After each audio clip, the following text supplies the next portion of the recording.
En Venezuela, para nadie es un secreto el rol que cumple la esposa, o cumplía la esposa de Nicolás Maduro en el régimen chavista, en el régimen del esposo tirano. Bueno, es Cilia Flores, hoy también presa en esta cárcel de Nueva York.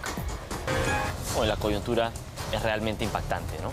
Finalmente cae el cabecilla de una organización narcoterrorista, pero también el líder de un régimen absolutamente nocivo para el pueblo venezolano, ¿no? Recordemos lo que ha hecho el chavismo en estos más de 26 años de gobierno, ¿no? Más de 300 muertes, 18.600 detenidos por motivos políticos de 2014, 17 presos políticos fallecidos, una ola migratoria de más de 8 millones de personas, un sueldo mínimo de 130 bolívares, equivalentes a $1. Increíble, ¿no? Y la censura de más de 100 periódicos, 300 radios y 79 medios de comunicación. Una barbaridad, sinceramente. Bueno, ha tenido que pasar todo esto y ha tenido que finalmente intervenir Donald Trump para que las Naciones Unidas pongan el foco en Venezuela. El día de ayer se han juntado para debatir lo que ha ocurrido, la intromisión de los Estados Unidos, según sus puntos de vista, y cuáles son las acciones ahora que les corresponde hacer frente a lo que le deparará al pueblo venezolano. Vamos a ver. Bueno, y desde que ha ocurrido la captura de Nicolás Maduro en Venezuela, la prensa no ha estado lejos, ni ajena a la represión. Son 14 los periodistas hasta el momento que han sido capturados. Imagínense, miren esta imagen, ¿eh? Un periodista está cubriendo, informando desde la calle y ustedes van a ver cómo pasan estos grupos armados. Y vaya, qué armas. Ahí justamente el periodista le da la mano, cerca de 4 personas con este armamento de guerra a plena luz del día. Es la situación en estos momentos en Caracas, por ejemplo, en relación a la labor que vienen desempeñando periodistas y comunicadores en general de distintos países. El acceso está completamente restringido y los que han podido ingresar pues tienen estas limitaciones y esta represión al punto de la detención.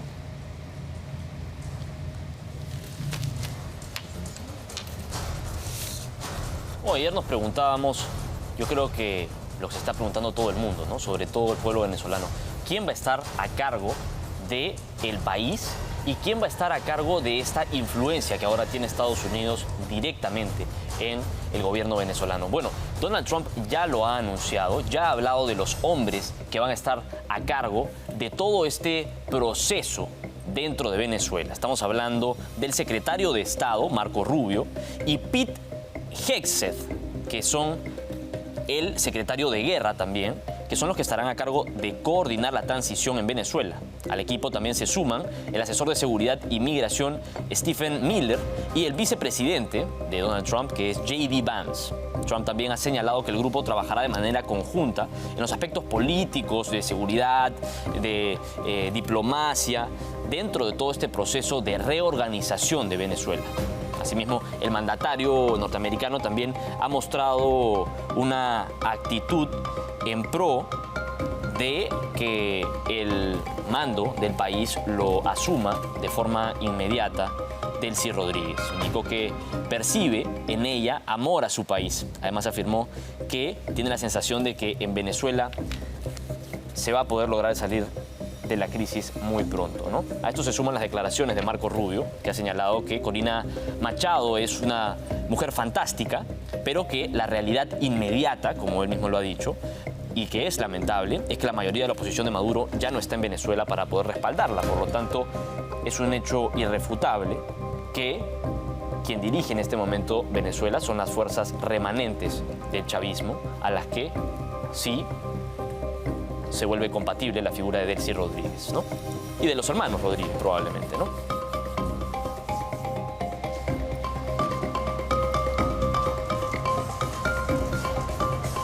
Bueno, vamos a ver también, hay un medio internacional estadounidense que señala que el haber aceptado el Premio Nobel de la Paz, hablamos de María Corina Machado, no habría sido tan bien visto por Donald Trump. Vamos a ver, porque también María Corina Machado en las últimas horas ha dicho que fue o debió ser Trump quien reciba ese premio Nobel. Vamos a pasar a otro tema. Solo 15 minutos, imagínense, 15 minutos es el tiempo a reloj que le tomó a las fuerzas de élite estadounidenses, ¿no?, acabar con este círculo de hierro que protegía a Nicolás Maduro y a su esposa Cilia Flores, y finalmente lograr su captura.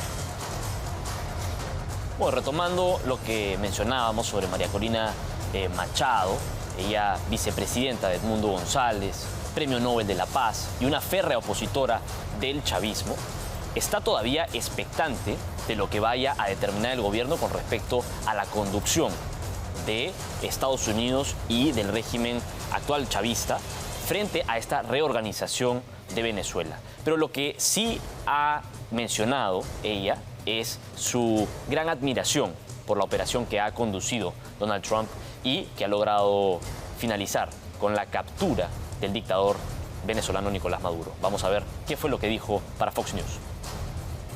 Bueno, y hay países que proponen el diálogo para iniciar una transición democrática en Venezuela, ¿no? Principalmente países como Panamá y Paraguay, ¿no?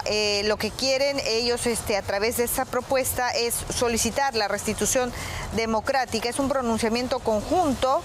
El presidente paraguayo Santiago Peña y el panameño José Mulino han tenido una conversación, ¿no?, y donde quieren instruir o encabezar o liderar justamente esta iniciativa para que en corto plazo se pueda lograr una transición democrática en Venezuela.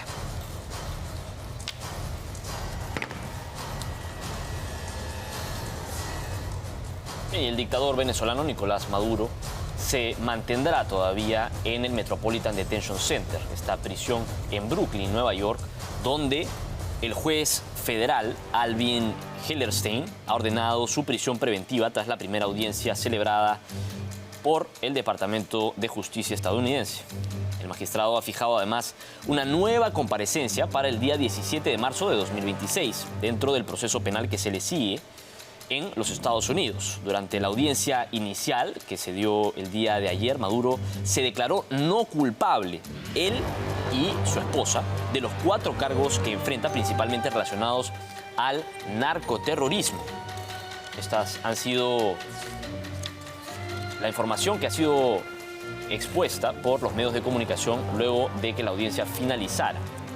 También se han conocido las imágenes retratadas por los dibujantes, dado que esta es una audiencia cerrada y de carácter confidencial.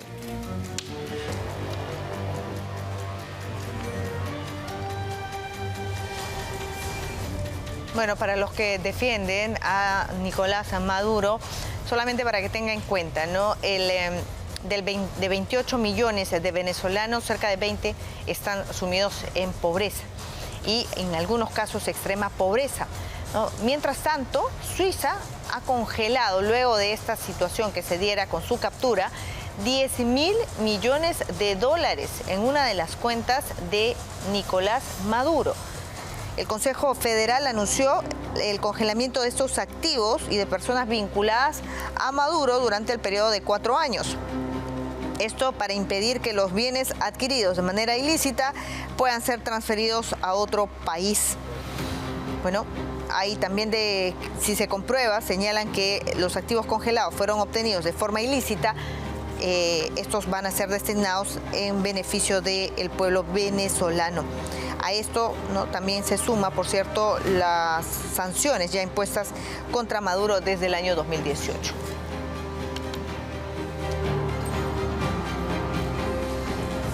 Hoy vamos con un acontecimiento que ha generado revuelo en las redes sociales y se ha viralizado rápidamente.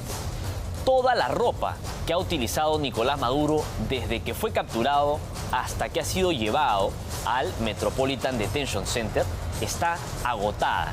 En tiendas, agotada. El buzo Nike, la polera que utilizó, el gorro que parecía como de Mickey Mouse, todo ha sido encontrado por los distintos públicos internacionales y ha volado en tiendas. Vamos a ver todo el detalle.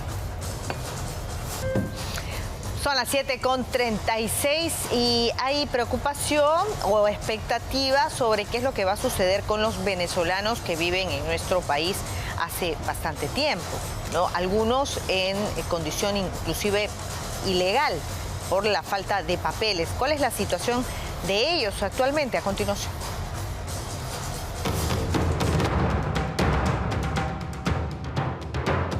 Tú en este 26, ¿te quedas aquí? Me quedo aquí en este 26. Para el próximo año tal vez sí vuelva, porque sí me gustaría aunque sea vacacionar. Extraño mucho a mi país. Bueno, por lo menos nosotros estamos determinados en quedarnos. Por lo menos mi familia y yo vamos a hacer raíces aquí, pues nosotros nos quedamos, no nos vamos a devolver. Iríamos solamente de visita, pues. Es inevitable. Los venezolanos asentados en el Perú por años empiezan a ilusionarse y a formularse la pregunta de cuándo retornar a la patria añorada. Más de 1.700.000 venezolanos que, según la Organización Internacional para las Migraciones, generan 530 millones de dólares en el Perú. Eso quiere decir mucho dinamismo económico para ciudades como Trujillo, Lima, Ica o Arequipa. Precisamente Óscar Pérez viene pensando en este interrogante desde el sábado histórico del derrocamiento del dictador Maduro, así que da su noción realista. Claro, el 4, al día siguiente de la captura de Nicolás Maduro, todo el mundo dice, no, un momento, como que no me voy todavía. Y eso nos lleva a decir que el retorno de los venezolanos, no solamente en el Perú, sino donde quiera que estén, va a ser progresivo. Van a comenzar a salir en la medida que comiencen a haber condiciones propicias, adecuadas en Venezuela para ellos enrumbarse nuevamente hacia allá. Y no veo la posibilidad de que esa estabilidad ya la podamos ver de manera cristalizada en el 2026. Podemos decir, ha caído el dictador Maduro, pero la inflación todavía no ha caído.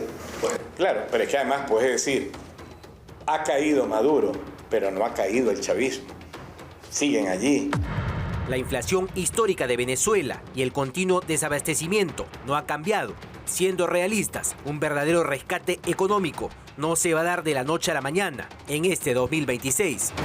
Bueno, muchos dicen que se devuelven y otros se quedan, van a esperar que Venezuela se mejore un año y medio, que todo se estabilice y bueno, ir allá. Mi esposo y yo nos quedamos, pero sé que muchos de los venezolanos se van a devolver.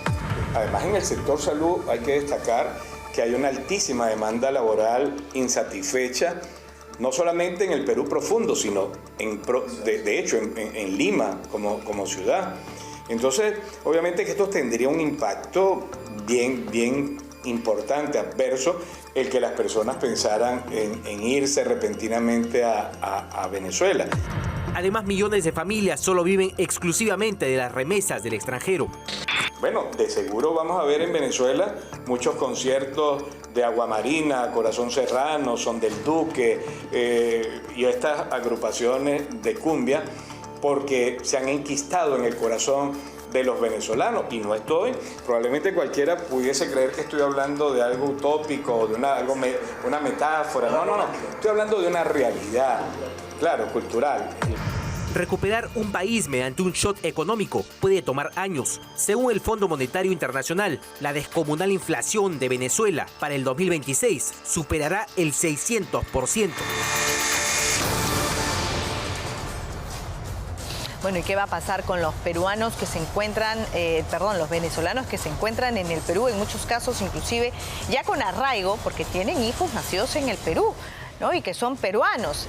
Luis Villasana, él es venezolano que vive en nuestro país hace 12 años y es vocero de Vente Venezuela, el partido, por cierto, de María Corina Machado. ¿Cómo le va? Gracias por estar con nosotros. De verdad, muchísimas gracias a ti por mostrarnos que realmente podemos expresar nuestra voz a todos los venezolanos y al mundo entero. En dos palabras, ¿qué fue estas dos palabras que usted se le vino a la mente cuando se entera el sábado al despertar que se había, o en la madrugada, que se estaba produciendo esta situación en Caracas? Gracias Dios.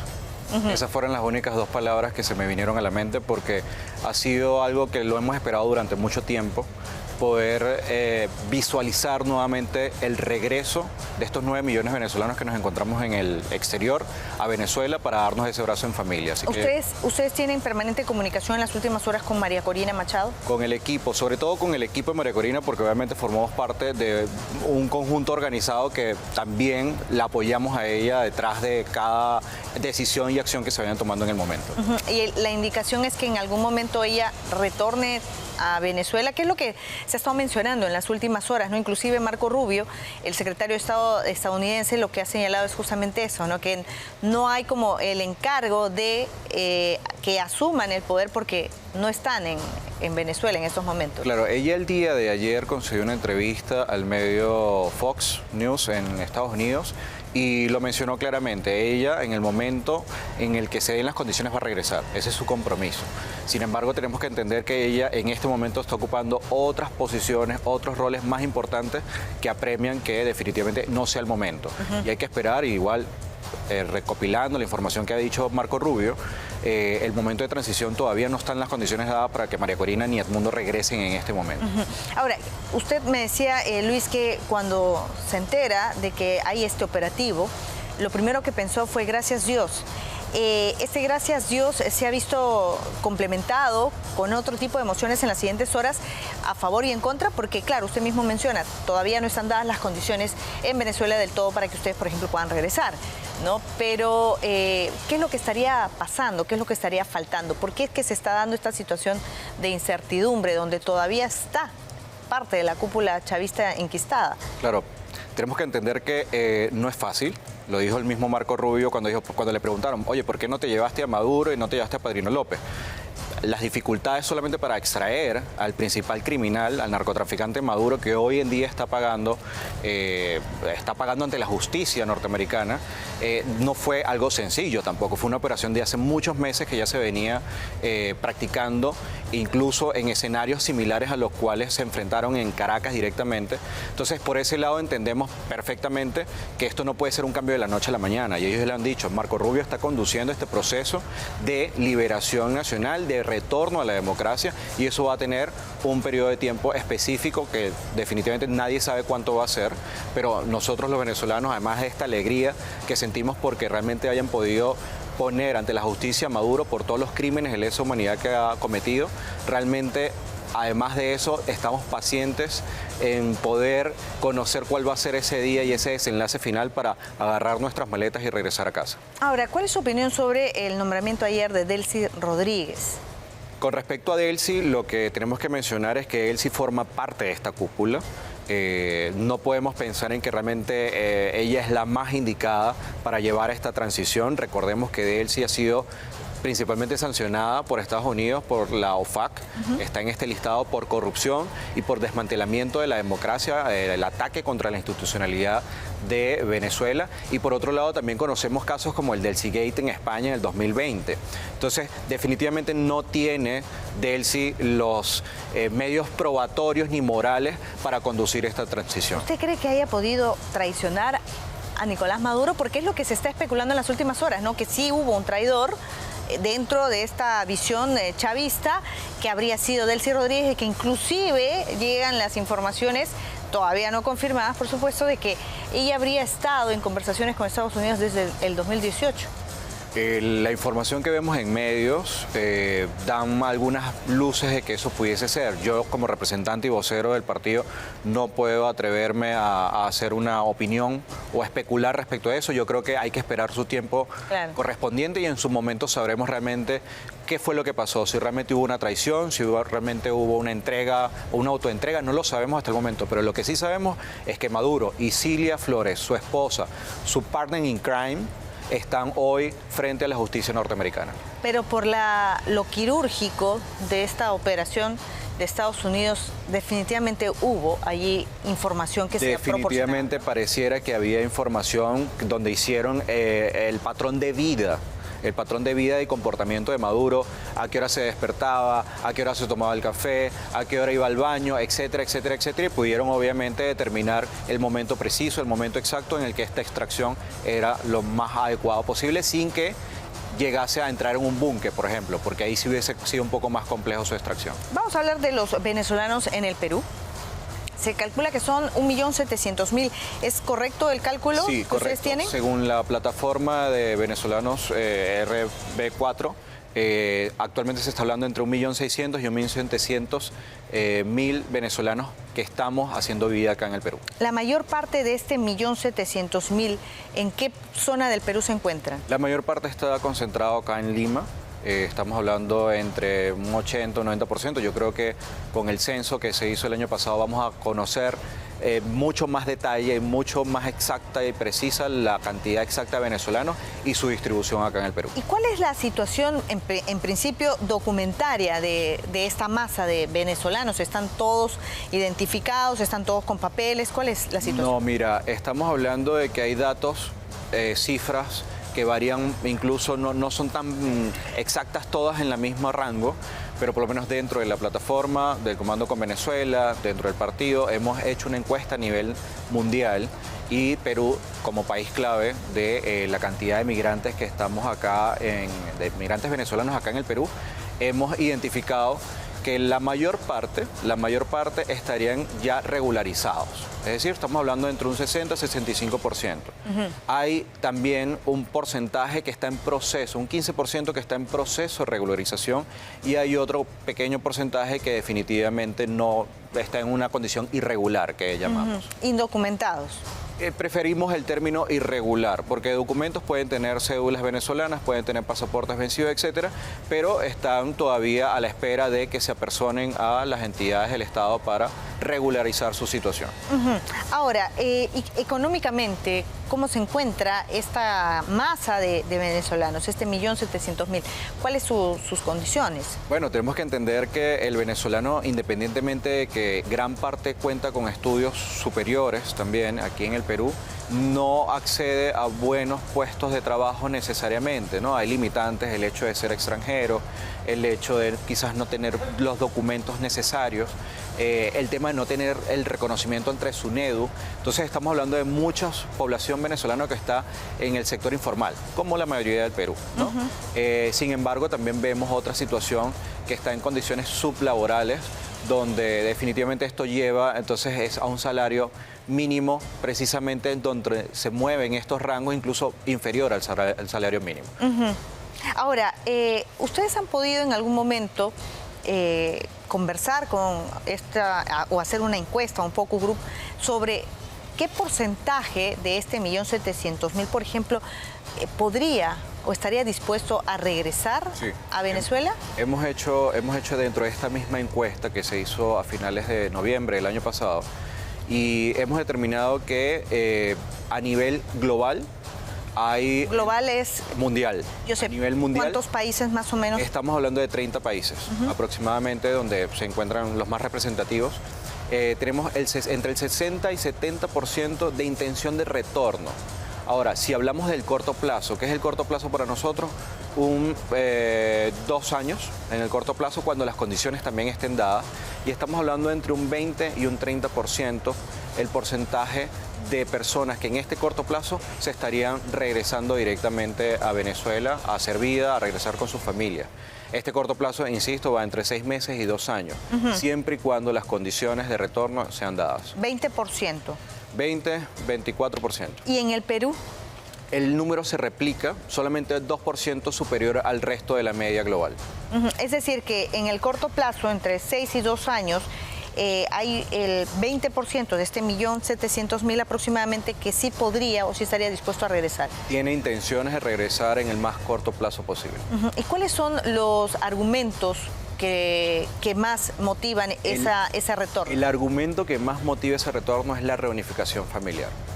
No es necesariamente la condición económica, que sí es importante para cada uno de los migrantes que estamos haciendo vida acá en el Perú, más sin embargo la cantidad de años que llevamos fuera, todas las familias se han dispersado, o sea, es literalmente una diáspora donde cada familia tiene por lo menos un pariente que está en el exterior. Entonces, la gran apuesta de María Corina, la gran apuesta de nosotros como Partido Vente Venezuela y de todos los migrantes que estamos en el exterior es poder regresar a casa, darnos ese abrazo el próximo fin de año que estoy más que seguro que lo vamos a disfrutar en Venezuela. ¿Y cuáles son los argumentos de ese 80%, ¿no? Más o menos en el Perú, que no podría o no quiere volver en este corto plazo a Venezuela? Claro, el corto plazo estamos hablando de que hay un tal vez, por ejemplo, que no se atreve a tomar una decisión. Estamos hablando de un 14% que dice me quedo en Perú porque ya eché raíces, ¿no? Ya eché raíces, ya tengo un negocio, tengo familia, tengo hijos. tengo que esperar a que crezcan quizás, pero digamos que ya están totalmente asentados, están totalmente integrados. Hay otro gran porcentaje que no se atreve a decir todavía si se va o no se va, está esperando, está olfateando la situación. Y hay un gran porcentaje de ese 80% que realmente está esperando que las condiciones estén dadas en Venezuela. Incremento salarial, que realmente haya ofertas de trabajo y no se genere esta canibalización en el momento de un retorno masivo. Entonces, están principalmente esperando que las condiciones económicas, sociales, políticas y en todos los sentidos estén dadas para el retorno. Ahora, el ingreso mensual per cápita de la población venezolana, ¿en cuánto más o menos se está calculando? Estamos calculando en más o menos entre 1.200 y 1.500 el gran porcentaje de los venezolanos. Ajá. Soles. Ok, y esto es para...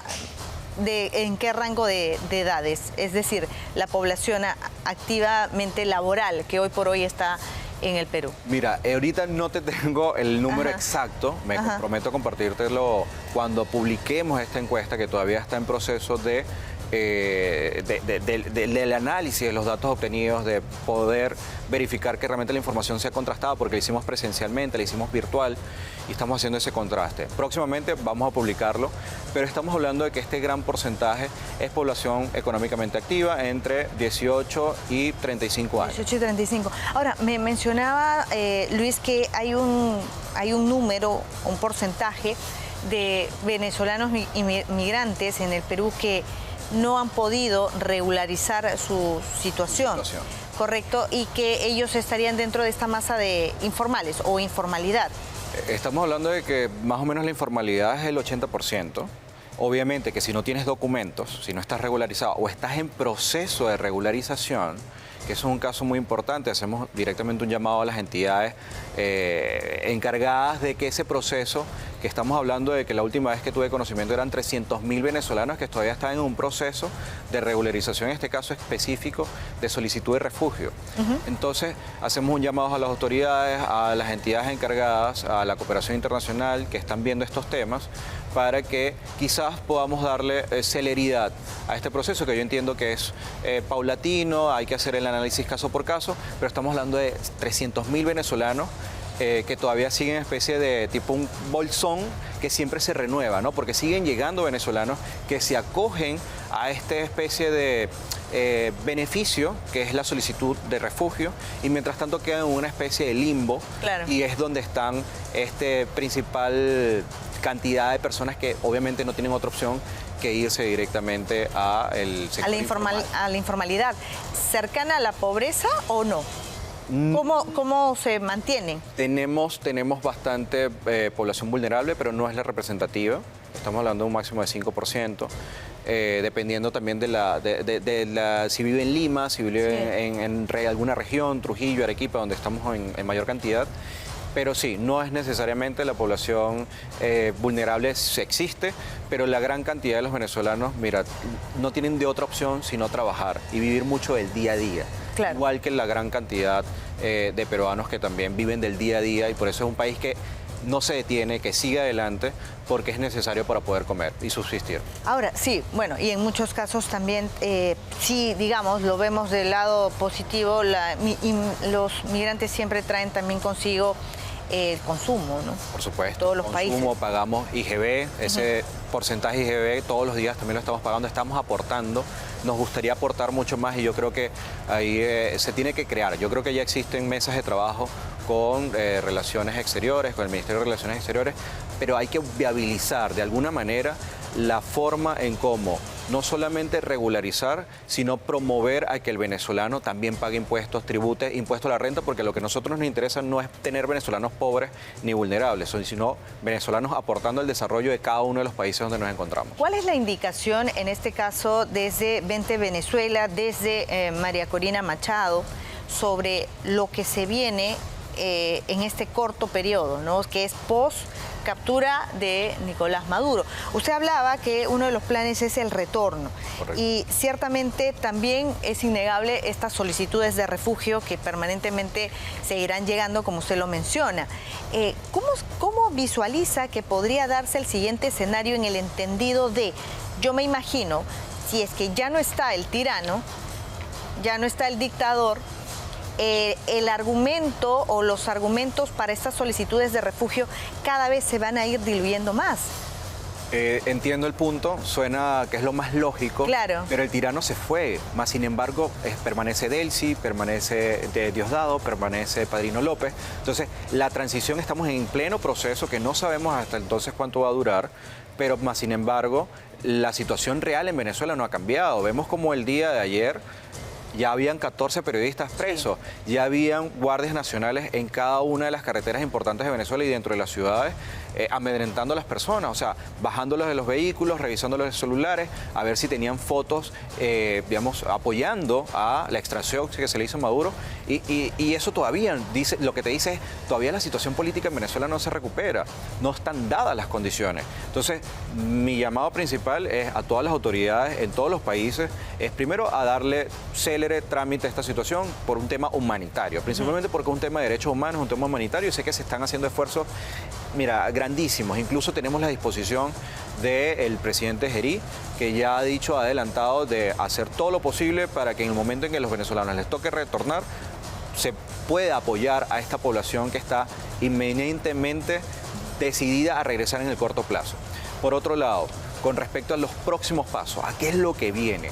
El llamado principal es, primeramente, a todos los venezolanos, dentro y fuera de Venezuela, a seguir en las calles, a seguir alzando nuestras voces, porque esta lucha no ha terminado. Ese final tan anhelado todavía lo tenemos a la vuelta de la esquina, pero todavía falta luchar mucho más, tratar de que esta especie de transición, primeramente Delcy, sacarla de allí, porque como te lo mencioné al principio, no tiene las capacidades políticas ni morales, sobre todo morales, porque ella ha sido parte de este aparato represivo de vulneración de derechos humanos, y eso es lo que no queremos. Así que el llamado a todos los venezolanos es a seguir activos en las calles, en las redes sociales, alzando nuestra voz, diciéndole primeramente a todos los actores involucrados que María Corina y Edmundo González Urrutia son los únicos interlocutores válidos para este proceso de transición. Ahora, ¿qué tan, de acuerdo a su experiencia, usted me imagino que todavía tiene familiares, no sé, sí, en Venezuela,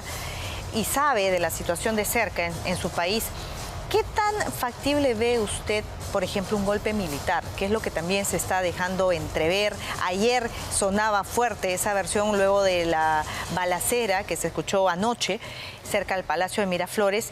¿Qué tan viable o qué tan factible ve, por ejemplo, un golpe militar? ¿Qué tan factible ve? Hay algunos que van un poco más allá y dicen, bueno, lo que va a suceder en Venezuela es, mientras siga esta cúpula, viene una guerra civil. Mira, con respecto a la guerra civil, lo descarto totalmente. Lo que siempre hemos dicho es alegría civil. Y lo pudimos ver el día 3 de enero cuando todos los venezolanos en el exterior, o gran parte de ellos, bien sea presencial o por redes sociales, expresaron su alegría. En Venezuela no pudieron hacerlo porque obviamente hay temor, y la orden que siempre se nos dijo a los venezolanos que están dentro de Venezuela, en el momento en que suceda cualquier tipo de acción por parte de Estados Unidos, es a resguardarse. No vamos a salir a las calles a esperar a que los círculos bolivarianos, a que todos estos esbirros del régimen nos masacren en las calles. Yo creo que eso ha sido lo que ha primado, y los venezolanos dentro de Venezuela están alegres, pero no lo pueden expresar libremente. Claro. Ahora, por otro lado, con respecto a qué es lo que nosotros nos corresponde hacer. Un golpe militar también es lo que se ha dicho, ¿no? Exactamente. Nosotros como líderes y voceros no podemos primero adelantarnos a cualquier escenario. Pero lo que sí te puedo decir, y lo vimos ayer, como muy bien lo mencionaste, Delcy Rodríguez, los hermanos Rodríguez, Padrino López, Diosdado Cabello, lo único que ellos garantizan es desorden. Es desorden, es caos. Lo vimos ayer como supuestamente un mismo dron de ellos se activó. No entendemos qué pasó. Se han disparado entre ellos. Pero no muy nerviosos, ¿no? Pero no descartamos la otra posibilidad. Entonces, todos los escenarios son posibles, pero de parte de nosotros, como 20 Venezuela, como Comando con Venezuela, como parte del equipo de trabajo de María Corina, estamos presionando para que esta transición sea lo más pacífico posible.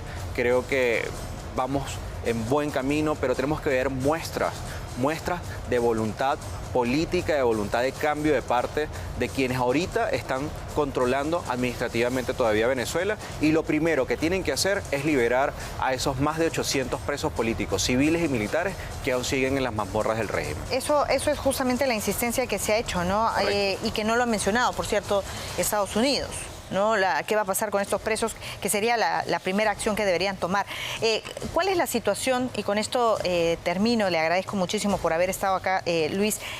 ¿Cuál es la situación en estos momentos en Venezuela? Veía imágenes de Talatáchira, ¿no? Que está cerca a la frontera con Colombia, de establecimientos cerrados en el primer día post captura de Maduro.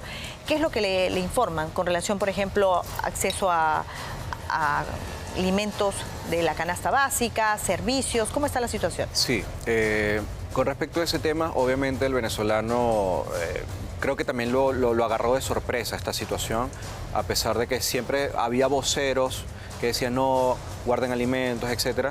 Lo que vimos los primeros días fue obviamente un miedo. Lo que vimos fue miedo y salieron a abastecerse principalmente de alimentos. Hemos visto también cómo han fallado algunos servicios, sobre todo la luz en algunas ciudades.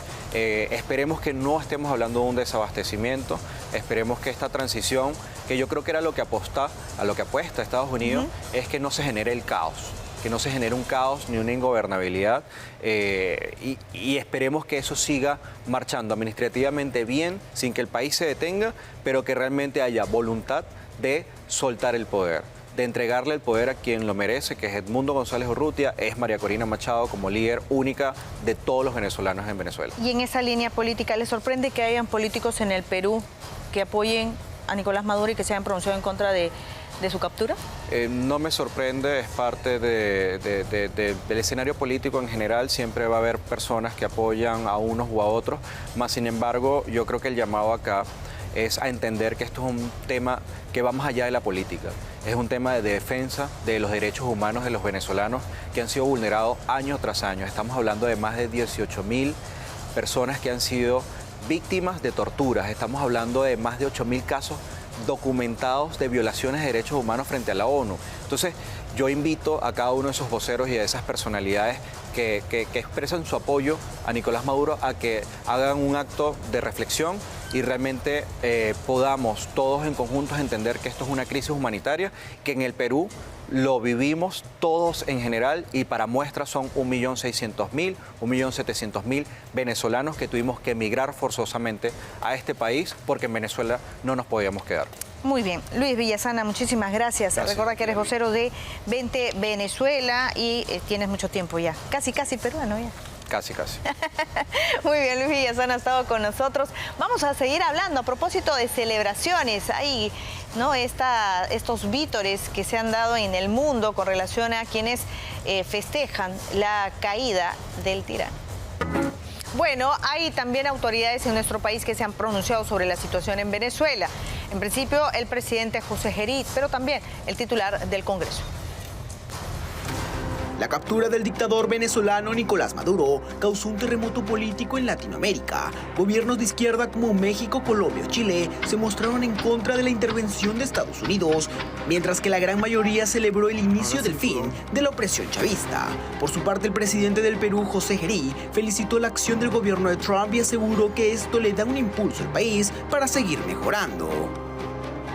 El contexto internacional nos marca una pauta en el que solo debemos continuar mejorando, siendo cautelosos y vigilantes. Estas palabras las dio en medio de la ceremonia de reconocimiento a César Briceño, jefe del Comando Conjunto de las Fuerzas Armadas, en donde también afirmó que garantizará el bienestar de todos los peruanos ante cualquier contexto internacional. Quiero ser categórico en esto. Nuestra política es y será siempre clara, porque defendemos los intereses del Perú para los 33 millones de peruanos. Por su parte, el vicepresidente encargado del Congreso, Fernando Rospigliosi, fue claro al calificar esto como el máximo triunfo de todo un pueblo golpeado por la izquierda. Desde mi punto de vista personal, está muy bien lo que ha ocurrido con este dictador, con este carnicero, venezolano que tenía oprimido al pueblo, lo tenía en una situación deplorable. Además espera que esta victoria sea el comienzo de una transición rápida a la libertad para que millones de ciudadanos venezolanos regresen a su país. El pueblo venezolano pueda vivir en paz y que millones de venezolanos que se han visto obligados a huir del país por la represión y por la miseria puedan regresar a su país y vivir tranquilamente en paz y prosperidad. Sin duda este fin de semana fue histórico para la lucha contra la opresión chavista y le devuelve la esperanza a todo un país que ha vivido años de violencia y corrupción que parecían de nunca acabar. Existe un grupo de políticos en el Perú que son capaces de defender lo que sea, lo que sea. Son los mismos que han salido a defender Petroperú la semana pasada, los mismos que defienden lo indefendible, ahora defienden el régimen de Nicolás Maduro y obviamente al chavismo detrás. Vamos a ver de quiénes se trata, aunque creo que usted ya los conoce.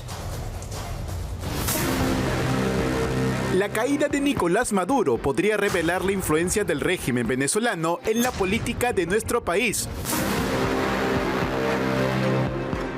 Y es que tras la detención del dictador y su posterior juicio en el país norteamericano, se podría saber si existió financiamiento del chavismo a campañas políticas en el Perú. Ha llevado a la extracción de Maduro básicamente por causas criminales. Podría ser que en este juicio existan revelaciones sobre la red de financiamiento, porque se establece financiamiento, corrupción, interferencia en otros países. Lo que podría explicar por qué ciertos personajes apoyaban en demasía a dicho gobierno. Vamos a llenar un poco de páginas, un conjunto de redes en el Perú, en América Latina y en Europa inclusive. Tal como fue el caso del sentenciado por terrorismo Guillermo Bermejo, quien participó de veedor internacional en las fraudulentas elecciones en Venezuela. No nos prestemos a estas matrices de comunicación que estamos viendo, no solamente en el caso peruano, sino en muchas otras que hablan de fraude y no muestran ninguna prueba. O como su líder, el prófugo de la justicia Vladimir Cerrón, quien en su momento le faltaban palabras para llenar de elogios a Nicolás Maduro. Pero quiero transmitirle a nombre del Perú y a nombre de toda América Latina que está presente aquí, que ese no es el sentir de nuestra América profunda. El sentir de nuestra América es la libertad. Muchas gracias. Algo que para el analista político Ángel Delgado es intentar tapar el sol con un dedo.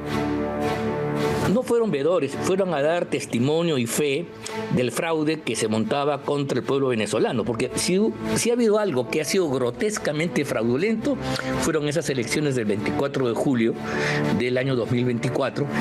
Quienes ahora, como candidatos, también se encargan de defender al líder chavista, hoy preso, son el líder de Ahora Nación, Alfonso López Chau.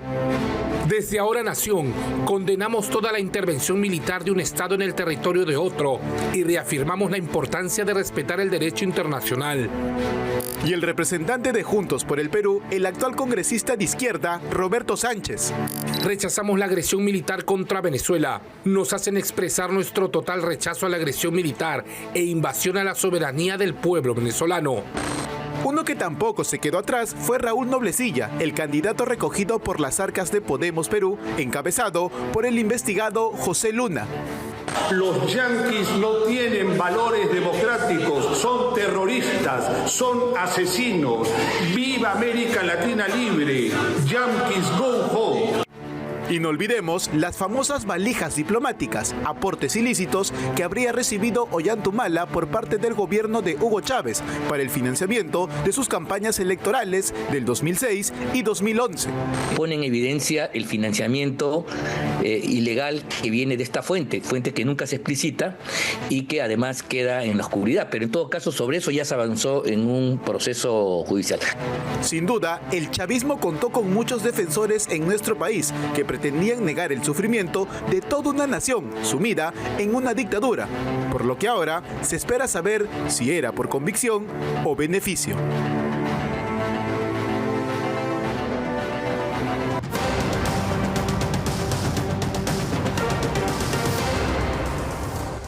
Vamos a hablar del hermano del preso Martín Vizcarra, Mario Vizcarra, que el jurado electoral especial ha declarado fundadas, ha aprobado todas las tachas en su contra por esta candidatura, ¿no?, terca y vulnerando, ¿no?, lo que dispone la ley con relación a que los que tienen sentencias firmes por delitos como corrupción están impedidos de postular.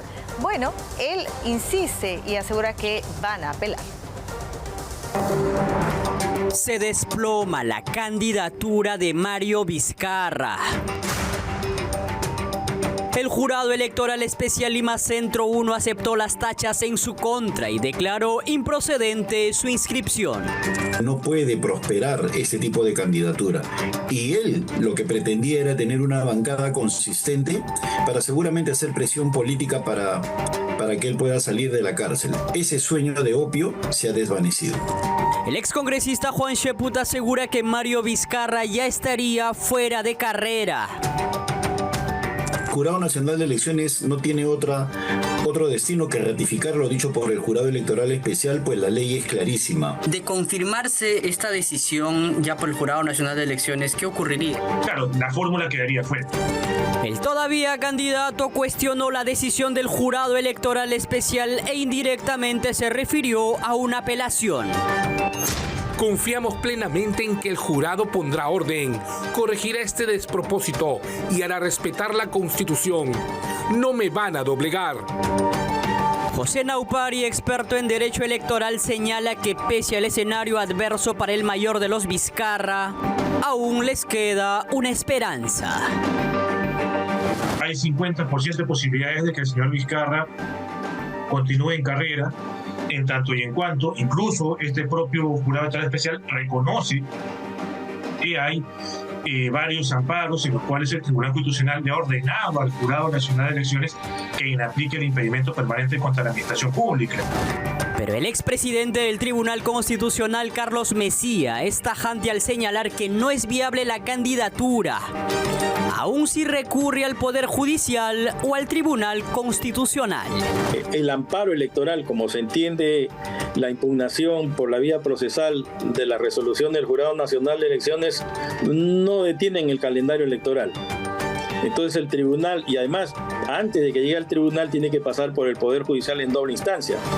Sí, el Poder Judicial podría ser el otro actor clave en este caso.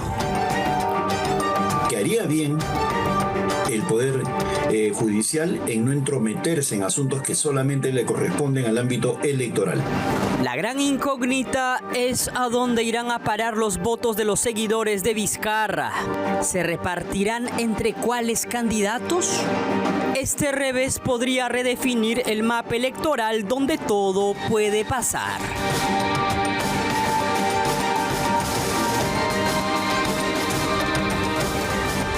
Bueno, lo que no dice la defensa de Mario Vizcarra es que, claro, él se jacta de estar rehabilitado, pero la rehabilitación es con el pago de la reparación civil. ¿Ya pagó? ¿No? ¿Y por qué no lo ha hecho? Si no es tampoco una cifra extraordinaria e inalcanzable. Entonces, ¿de qué estamos hablando cuando su defensa habla de que van a apelar esta decisión del Jurado Electoral Especial? Es lo que han señalado en las últimas horas con relación también a esta solicitud de inscripción de las listas presidenciales. Atribuye Vizcarra esta decisión a la existencia de una sentencia. No recordemos que lo había declarado en su hoja de vida y que ahora también asegura que va a denunciar a la presidenta del Tribunal Constitucional, Luz Pacheco, por algunas declaraciones que ha dado sobre su caso y que según Vizcarra ella ha adelantado opinión. Bueno, y estamos en periodo de tachas, ¿no? Y estas van a seguir hasta marzo, probablemente hasta el 13 de marzo, cuando ya conozcamos las listas oficiales, ¿no?, que van en carrera para el día de las elecciones del 12 de abril. El partido Avanza País ha terminado también denunciando al ciudadano que interpuso o presentó, ¿no?, esta tacha en contra de la plancha electoral liderada por José Williams. Lo han denunciado ante la Fiscalía de Lavado de Activos es contra Carlos Javier Guevara y bueno, lo que señalan es que hay sospecha de que los fondos utilizados para pagar la tasa electoral podrían tener origen ilícito vinculado a la minería ilegal. Recordemos que el monto de esta tasa es de 5.350 soles y desde Avanza País dicen que el denunciante no tiene actividad económica que justifique ese desembolso.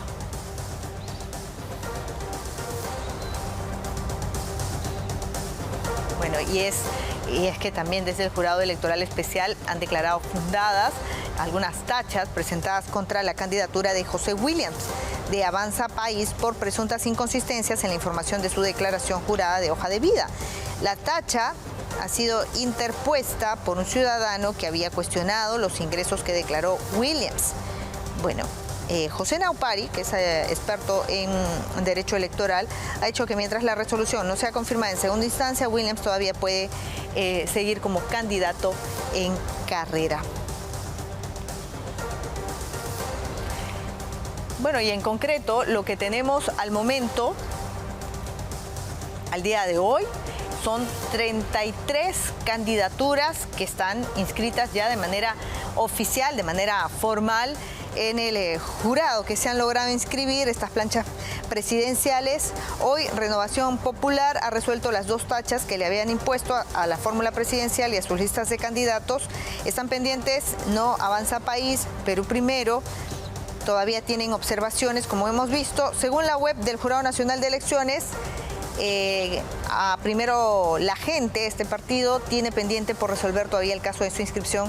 Bueno, hay problemas también en la plataforma del jurado. Pero así van las cosas, 33 partidos ya inscritos.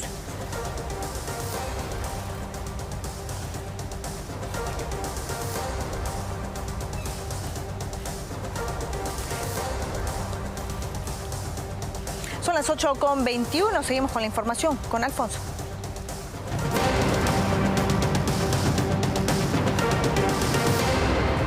Muy bien, nos vamos de inmediato con Nayeli Garayar porque ha ocurrido una situación vial bastante aparatosa. Vamos a ver qué es lo que nos informa en este momento. Nayeli, te escuchamos. Así es, Alfonso, Albina, lo que estamos viendo ahora es un camión que se ha volcado hace algunos minutos entre la Avenida Argentina y el jirón Rodrigo Beltrán. Lo que tenemos entendido es que este camión estaba cruzando por la Avenida Argentina, intentaba voltear esta curva cuando de repente esta camioneta que también vemos más allá de color azul marino pasó un rompemuelle a alta velocidad y lo impactó.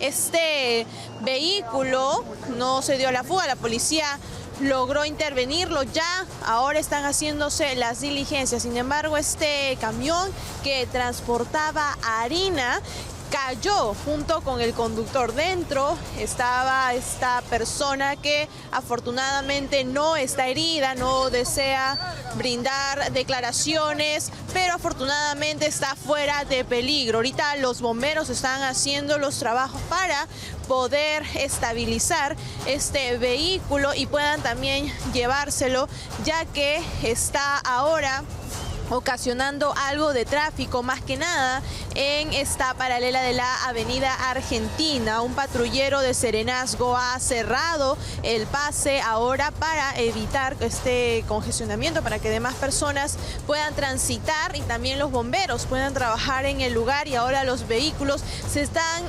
desviando por la paralela de esta calle, ¿no? Pero sí se está formando cierto tráfico, más que nada porque esta es una avenida en donde, como vemos al fondo, pasan muchos camiones de carga pesada, estos vehículos que transportan diversos materiales. Es por ello que justo por ese lugar pasaba este camión que transportaba harina. Ahora la policía junto con los bomberos están haciendo los trabajos respectivos, usando cuerdas y también conos, maderas para poder estabilizar. Realmente ya están tomándose su tiempo porque es un vehículo muy pesado y además un poco complicado también de hacer. Están tratando de atarlo con este vehículo de los bomberos y así poder sacar este camión y que el tránsito por fin sea liberado. Ahora están trayendo, miren, otra máquina que pueda ayudar a los bomberos a estabilizar este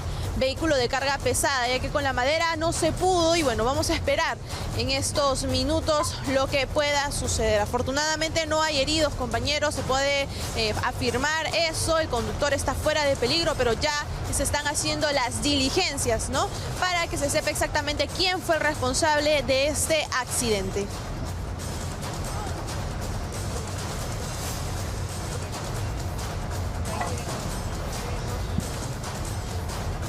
Días, sobre todo que ha anunciado Senami que va a haber llovizna, hay que menos mal no ha ocurrido cuidado. nada trágico, ¿no? Eso es lo más importante. Hay que tener cuidado, sobre todo por el tráfico que se va a generar en esa zona, que ya anunciaron que, bueno, van a tratar de tratarlo con la mayor presura posible, pero es posible que vaya a generar un poco de congestión en la zona. Muy bien. Vamos a una pausa. Vamos. Pausa para ir con deportes. Ya, Omar en estudio. Pausa, hasta aquí, vamos con Omar.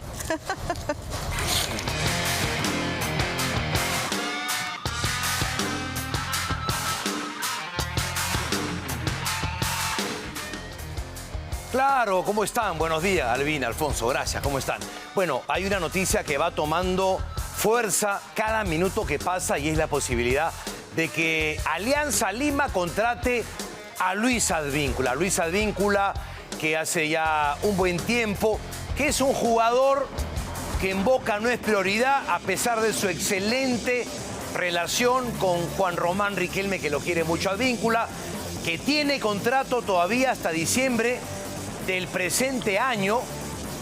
Ya no está en los planes como titular al menos, y a veces ni como pieza de recambio en Boca. Y tiene que partir uno de los dos suplentes de lateral derecho de Boca. Uno es Blondel, la gente lo conoce porque es la pareja de Morela Beltrán, esta colega de ESPN. Es más, le pidió, qué afortunado, ¿cómo decir eso? Claro, pues se quieren. Es más, Lucas Blondel le pidió la mano a la guapa y talentosa Morela Beltrán el fin de semana. Esa imagen se ha vuelto viral. Y el otro es Luis Advíncula. En Argentina hay una oferta por Blondel, que es de Argentino Juniors.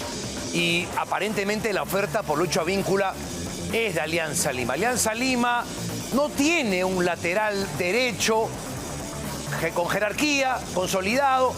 Está Estrada, que llegó y no se ha consolidado. Ha llegado D'Alessandro Montenegro, que es un muchacho joven en formación, pero que todavía no está consolidado. Y yo creo que si algo le falta a Alianza es un lateral potente con jerarquía. No es la mejor versión actualmente de Lucho Advíncula, que yo creo que después de aquel penal lamentablemente errado en Qatar en el 2022, no ha sido el mismo. Ha tenido chispazos, ha anotado golazos con Boca, 1-2 la temporada pasada, anotó ese golazo en la final de la Copa Libertadores en el año 2024, pero ya no, en la selección incluso ya no es ni siquiera convocado, hace muchas campañas de publicidad, la gente lo quiere, es carismático y seguramente que es una figura que va a sumar, pero no esperemos que sea la Advíncula pues de hace 6, 7 años, porque en marzo cumple 36. Su característica principal ha sido siempre la potencia y con los años también eso va bajando, ¿no? Nos va bajando a todos el rendimiento físico. Bueno, veremos qué pasa con Lucho Advíncula. Ojalá que venga Alianza y si viene que le vaya muy bien. Esa es la imagen de ayer. Mira cómo terminan los jugadores. Mira los rulos de Paolo Guerrero, Burlamaqui. Agotados terminan la pretemporada que ayer tuvo doble turno. ¿Es doble turno todos los días, Carrito Lastra? Doble turno todos los días. En la mañana estuvieron en Lurín, en el Este Grande de Ventín, y por la tarde hasta la noche en la Vía Deportiva Nacional.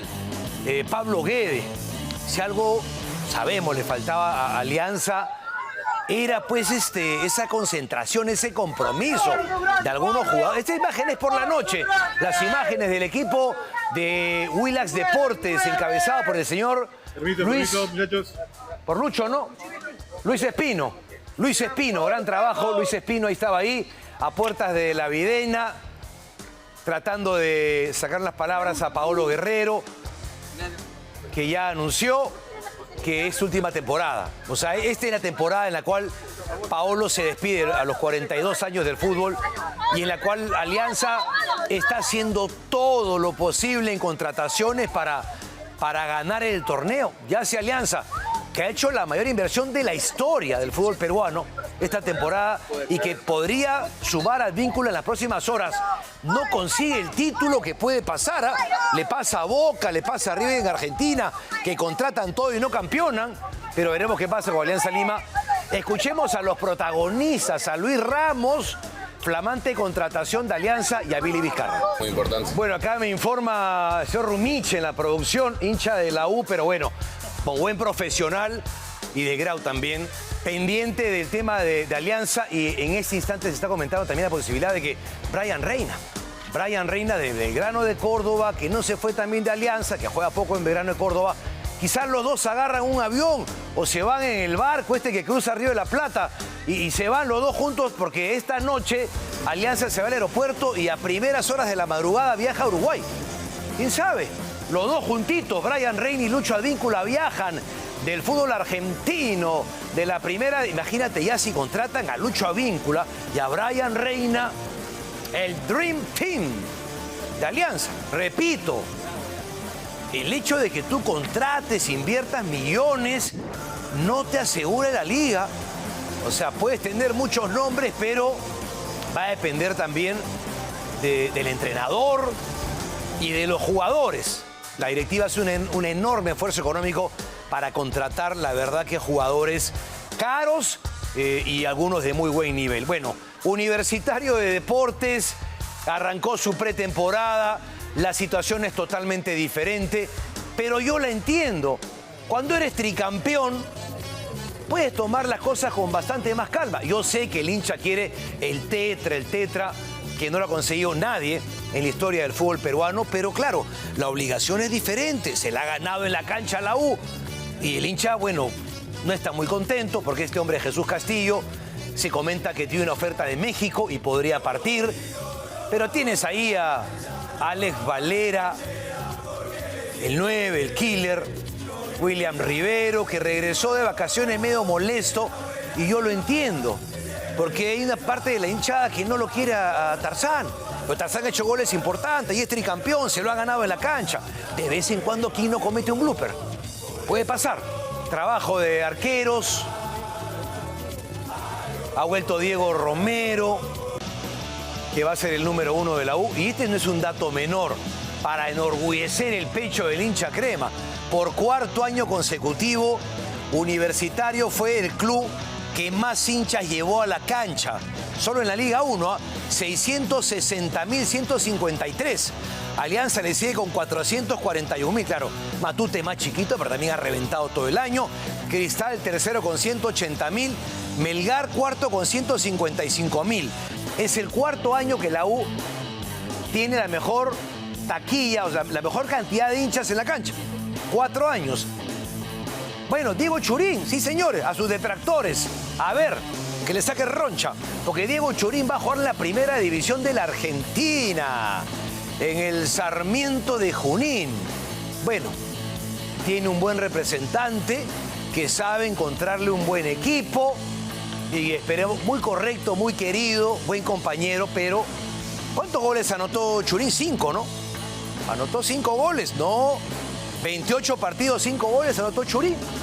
Bueno, se va a jugar de vuelta. Ya tiene 36 años, ¿ah? 36 años Churín y vuelve a la primera división del fútbol de la Argentina. Vamos con Sporting Cristal, que calladito, en silencio, arrancó su pretemporada. Se ha reforzado bastante bien Sporting Cristal. Ha traído a un jugador de la primera división de Brasil, Gabriel Santana. Es un 10 que viene del Mirassol de la primera división de Brasileirao. La gente dice Mirassol. Bueno, Mirassol quedó cuarto de Brasileirao. Hizo una muy buena campaña en Mirassol. Fue la sorpresa y se confirmó que va a jugar contra el Cruzeiro el rival en el 97, en aquella final de la Copa Libertadores. Ese rival ahora va a jugar contra Cristal el 20 de enero. El 20 de enero también va a jugar con el Everton. Ya tiene planificado todo Sporting Cristal. Que se ha reforzado bien, que vuelve Christopher González, que estaba lesionado. Tiene por la banda derecha a Juan Cruz, están las imágenes del Everton. Que se queda Ian Winston, que dicen que podría jugar pronto en México. Lo que falta es la confirmación de la fecha de inicio de la Liga 1 del fútbol peruano, que debía haber arrancado el 30 de enero, pero que hay un tema pues de deudas y también de lo que tengo como información es de compromiso de los derechos de televisión de pagarle a algunos clubes. Por ahí me contaban que Melgar no cobra pues hace como 2 años. Bueno, información por confirmar, pero hay problemas de deudas y por eso se estaría retrasando el inicio, lamentablemente, de la Liga 1 del fútbol peruano, que está bien atractiva, sobre todo con todo lo que ha contratado Alianza. Y ahora esto me llamó la atención positivamente, porque en tiempo récord ha vuelto a las prácticas Eric Noriega. Eric Noriega, que en noviembre tuvo una lesión de gravedad. La información de esa época era que tuvo rotura de 2 ligamentos del tobillo izquierdo. Esto fue en noviembre del año pasado. Ahí nomás, a la vuelta de la esquina, pero ya volvió Noriega en las prácticas. Y Gilmar Lora se va a jugar al Gremio Novorizontino. Ya no pertenece a Cristal, ¿no? O está a préstamo. Gilmar Lora, que tiene ya 25 años, que cuando apareció se habló incluso de la Liga Premier de Inglaterra, que es un muy buen jugador, pero algo pasó. Algo pasó con Lora, que cayó en un declive y ahora buscará renacer como el ave fénix en el fútbol de Brasil, en el Gremio Novorizontino, segunda división de Brasil. Bueno, segunda de Brasil es una buena oportunidad para reinventarse para Gilmar Lora. Bueno, Pedro Galese ha arrancado la pretemporada en el Deportivo Cali de Colombia y dio sus primeras declaraciones en estos primeros pasos que está dando el número 1 de la selección nacional en ese país. Nacionalmente. En una parte de la entrevista, Pedro Galese manifiesta que el Orlando City le ofreció una reducción salarial y él aceptó, pero pese a todo lo votaron. O sea, nadie entiende qué pasó con Galese, que fue de lo mejor de los últimos años en ese equipo de la MLS. Ahora un poco de información impactante internacional, porque habló el padre de Neymar, que contó que en el 2025 su hijo Ney estuvo a nada de retirarse del fútbol. Es que la verdad que las lesiones lo persiguieron todo el 2025 a Neymar. En marzo tuvo un problema en el muslo izquierdo con un edema. En abril, lesión de músculos semimembranosos del muslo izquierdo. En septiembre, lesión de 2º grado del músculo rectado femoral, del muslo derecho. Noviembre, rodilla izquierda. Bueno, las 3 primeras son lesiones musculares. Y con la vida que lleva también Neymar, relajado, poco descanso, mucha fiesta para un profesional, eso te pasa factura, ¿no? Local, gran noticia, porque no todo es fútbol. Nacho Buse se metió al top 100. Top 100, Ignacio Buse, que tuvo un muy buen año 2025, ya está en ese selecto grupo de los 100 mejores tenistas del planeta. Lo que cuesta meterse en el top 100, ya lo había conseguido, recuerdo, Jaime Ízaga, hace muchísimos años, Pablo Arraya, Carlitos Di Laura, Lucho Horna, y ahora Juan Pivarías también fue top 100. Bueno, Laura Arraya fue top 10 de los 10 mejores del mundo.